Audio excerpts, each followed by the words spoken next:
ഇവിടെ എല്ലാവരും സംസാരിച്ചതുപോലെ mister C V Joseph സംസാരിച്ചതുപോലെ ആധുനികമായ അടിമത്തം ഏറ്റവും വലിയൊരു കാര്യമാണ് അദ്ദേഹം സംസാരിച്ചത്. നമുക്കറിയാം, കൽക്കരി ഖനികളിൽ കറുത്തവർഗക്കാരൻ പണിയെടുത്തിരുന്ന കാലഘട്ടം അടിമത്തത്തിന്റെ കാലഘട്ടമായിരുന്നു. അതുപോലെ നമ്മുടെ ജനാധിപത്യ രാജ്യമായ ഇന്ത്യയിൽ അടിമത്തം നിലനിൽക്കുന്ന ഏറ്റവും വലിയ ഒരു ജോലി മേഖലയാണ് ഈ നഴ്സിംഗ് മേഖല എന്ന് പറയുന്നത്. ഇതിന് ഒരറുതി വന്നേ പറ്റൂ. അതിനായി നമ്മെ കൊണ്ട് എന്തെല്ലാം ചെയ്യുവാൻ സാധിക്കുമോ അതെല്ലാം നാം ചെയ്യണം. ആശുപത്രികളിലേക്ക് കയറി ചെല്ലുമ്പോൾ നമുക്ക് കാണാൻ സാധിക്കും, അവിടെ വലിയ അക്ഷരങ്ങളിലൊക്കെ വലിയ പരസ്യ ബോർഡുകളെല്ലാം എഴുതി വെച്ചിട്ടുണ്ടാവും.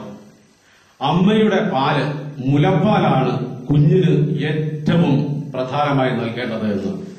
എന്നാൽ ഈ കഴിഞ്ഞ ഇടയ്ക്ക് വളരെ വിഷമത്തോടുകൂടി ഒരു നഴ്സ് പറയുകയുണ്ടായി, പ്രസവാനന്തരം തനിക്ക് വേണ്ട ആരോഗ്യപരമായ ലീവെടുത്ത് വീട്ടിലിരിക്കുവാൻ പോലും സാധിക്കാതെ നിർബന്ധമായും ജോലിക്ക് ചെല്ലേണ്ട ഒരവസ്ഥയുണ്ടായി.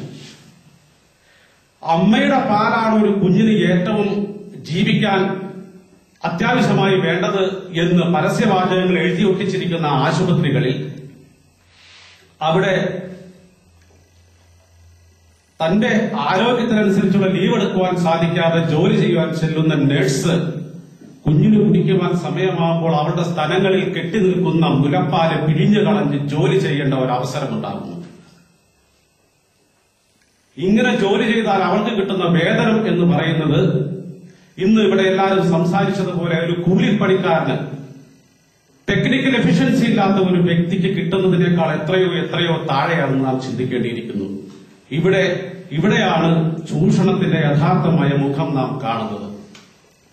അതുപോലെ തന്നെ ഇവിടെ സംസാരിച്ചതുപോലെ നമ്മുടെ രാജ്യം വളരെ കുതിച്ചു വളർന്നുകൊണ്ടേയിരിക്കുന്നു. ഈ കുതിച്ചു വളരുന്ന അവസരത്തിലും അതിന്റെ വളർച്ച ഒരു തട്ടിലേക്ക് കയറിപ്പോകുമ്പോൾ ഒരു തട്ടിൽ അതിന്റെ വളർച്ച ഒരു ജനവിഭാഗം തീർത്തും അടിമത്തത്തിലേക്ക് തന്നെ അടിച്ചമർത്തപ്പെടുന്നു. അതിന്റെ ഒരു യഥാർത്ഥ മുഖമാണ് നമ്മുടെ ബോംബെയിലും മറ്റുള്ള വലിയ വലിയ പട്ടണങ്ങളിലും കാണാം. പട്ടണത്തിൽ അമ്പരചുംബികളായ കെട്ടിടങ്ങൾ ഉയർന്നു നിൽക്കുമ്പോൾ ചേരികൾ ഇങ്ങനെ വികസിച്ചു കിടക്കുന്നത്. അതുകൊണ്ട് ഇവിടെ നമ്മളുടെ വിഷയം എന്ന് പറയുന്നത് നഴ്സിംഗ് മേഖലയിലെ അടിമത്തമാണ്, ചൂഷണമാണ്. ഈ ചൂഷണത്തിന്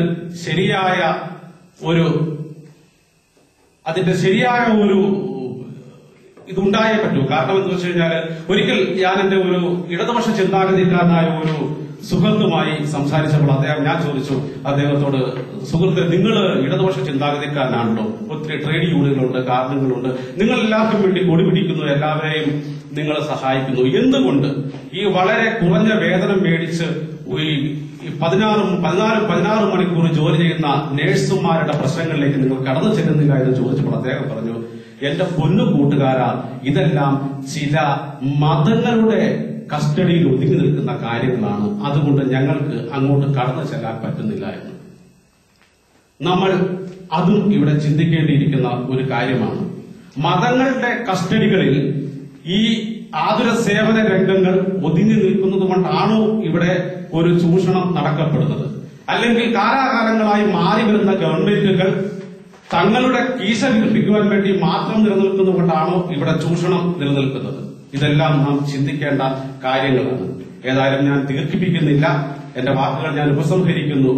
നമ്മുടെ നാട്ടിൽ നടക്കുന്ന ഈ നഴ്സിംഗിന്റെ സമരത്തിന് ഇന്ന് തെരുവിൽ വളരെയധികം പൊരിവെയിലത്ത് കഷ്ടപ്പെട്ട് സമരം ചെയ്യുന്ന ആ നഴ്സുമാരുടെ അവരുടെ എല്ലാ അവകാശങ്ങളും നേടിയെടുക്കുവാൻ എല്ലാ ഐക്യദാർഢ്യവും പ്രകടിപ്പിച്ചുകൊണ്ട് അവർക്ക് എല്ലാ വിജയങ്ങളും നേർന്നുകൊണ്ട് ഞാൻ എന്റെ വാക്കുകൾ ഉപസംഹരിക്കുന്നു. നന്ദി, നമസ്കാരം.